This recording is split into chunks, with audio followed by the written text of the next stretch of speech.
Dark, suspenseful music. Sorts of cash gold bars, banks, shadowy figures voiceover.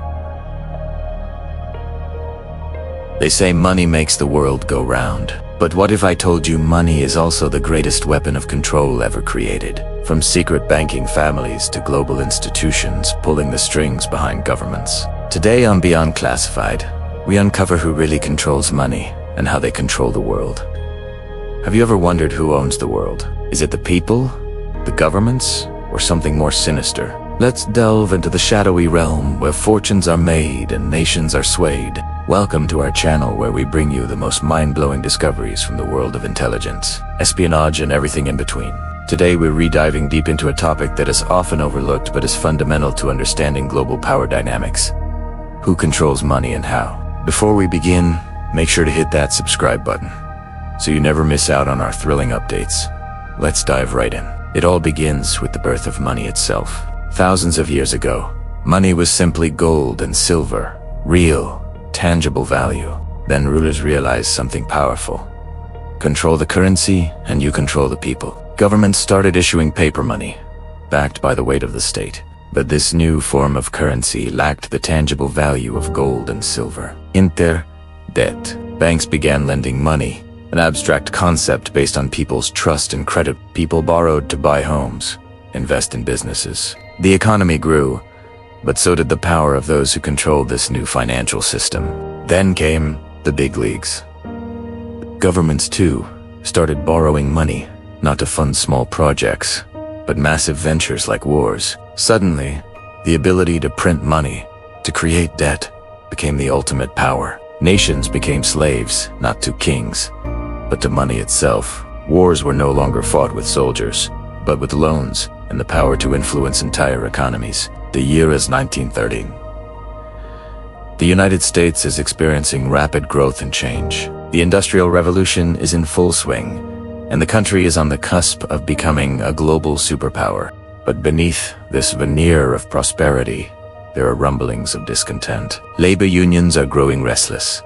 Farmers are facing foreclosure, and calls for economic reform are echoing across the nation. In this climate of uncertainty and dissent, a group of influential bankers convened a secret meeting. They met in Jekyll Island, a secluded private island off the coast of Georgia, far from the prying eyes of the public and the ears of the press. There, in the utmost secrecy, they crafted a plan that would forever change the course of American history and, in fact, the entire world.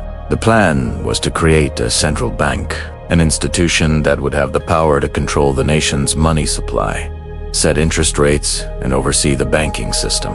This central bank would not be accountable to the people or the government, but would instead be owned and operated by private investors. The creation of the Federal Reserve.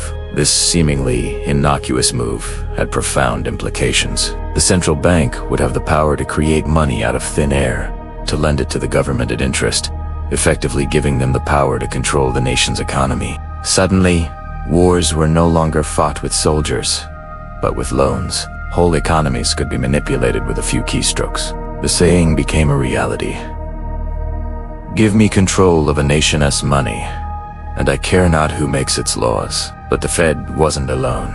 Around the same time, a global network of financial institutions emerged. First, the International Monetary Fund, then the World Bank, and finally, the most enigmatic of them all, the Bank for International Settlements, the so-called Central Bank of Central Banks. These institutions hold immense power. They can decide which countries get loans, which economies rise, and which collapse. Entire nations can be brought to their knees through debt and interest. Today, we live in a world where money isn't just currency, it's chains of control. So let's meet the puppet masters. Who are the entities that wield this extraordinary power? The first among them is the International Monetary Fund, or IMF. Established in 1944, the IMF is a global institution that aims to foster international monetary cooperation, secure financial stability, and promote economic growth. However, its true power lies in its ability to control national economies through loans. When a country faces a financial crisis, the IMF steps in offering loans that come with strict conditions. These conditions often include austerity measures, such as spending cuts and tax hikes.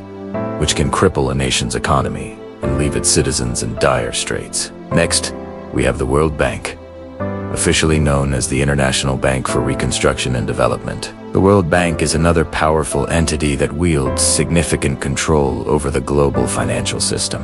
Established in 1944, its initial purpose was to help rebuild war-torn Europe. However, its scope has since expanded to include providing loans and grants for development projects in various sectors such as education, healthcare, and infrastructure. The World Bank is notorious for its role in imposing neoliberal economic policies on developing countries, often at the expense of their social and environmental well-being. And then there's the most enigmatic of them all, the Bank for International Settlements, often referred to as the BIS, or the Central Bank of Central Banks. Established in 1930, the BIS is an organization comprising central banks from around the world. Its primary functions include facilitating international monetary cooperation, promoting financial stability, and providing banking services to central banks. However, the true power of the BIS lies in its role as a regulatory body for international banking. The BIS sets the rules and enforces compliance among central banks, giving it the power to shape global financial systems according to its own objectives. These organizations might sound like benign financial institutions working for the greater good of the world. However, a closer look reveals a darker reality. They operate with little to no transparency, making it difficult to hold them accountable for their actions. Their decisions can have severe consequences for nations and their people, yet they are largely free from the oversight and regulation that govern other financial institutions. In fact, many argue that these organizations are undemocratic and unaccountable, operating as they do outside the purview of elected governments and public scrutiny. Who exactly pulls the strings of these organizations? Who are the key players behind the curtain? Meet the elites and families that have amassed extraordinary power and influence over the global financial system. The Rothschilds, one of the oldest and most influential families in Europe, have been involved in banking and finance for centuries. They played a pivotal role in financing wars and shaping the economies of nations. The Rockefellers, an American family that rose to prominence in the early 20th century, built vast empires in industries such as oil and banking. They have been accused of manipulating economies and controlling key sectors for their own benefit. The Morgans, another prominent American family, have long been involved in banking and finance. They are known for their connections to the Federal Reserve and their influence over Wall Street. These families and others like them hold tremendous power and influence over the global financial system. They use their wealth and connections to shape markets, control economies, and even influence governments. Their decisions can have far-reaching consequences for individuals, nations, and the global economy as a whole. But their influence doesn't end up manipulating markets and controlling economies. These families have been deeply involved in shaping the world order. They've funded wars and supported authoritarian regimes, often for their own strategic and economic gain. For example, the Rothschilds are rumored to have profited immensely from the Napoleonic Wars by financing both sides of the conflict. Similarly, the Rockefellers are alleged to have played a role in the overthrow of democratically elected governments in countries such as Iran and Chile in order to install more favorable regimes in power. These families have also been involved in shaping public opinion and controlling the flow of information. They own major media outlets and have funded propaganda campaigns to advance their own agendas. By controlling the narrative, they can manipulate public perception and influence the activities of these families raise concerns about accountability and transparency. As private entities, they are not subject to the same regulations and oversight as government institutions. This lack of accountability allows them to operate with secrecy, making it difficult to track their activities and hold them responsible for their actions. Their immense wealth and power also raise questions about inequality and social justice. The vast fortunes amassed by these families contrast sharply with the struggles of billions of people living in poverty. Their influence over economic and political decision-making processes can exacerbate inequality and undermine efforts to address social issues. So there you have it, a glimpse into the shadowy world where money meets power. If you enjoyed this video and want to explore more intriguing topics, don't forget to check out our other videos. We delve into the most captivating corners of intelligence, espionage, and beyond.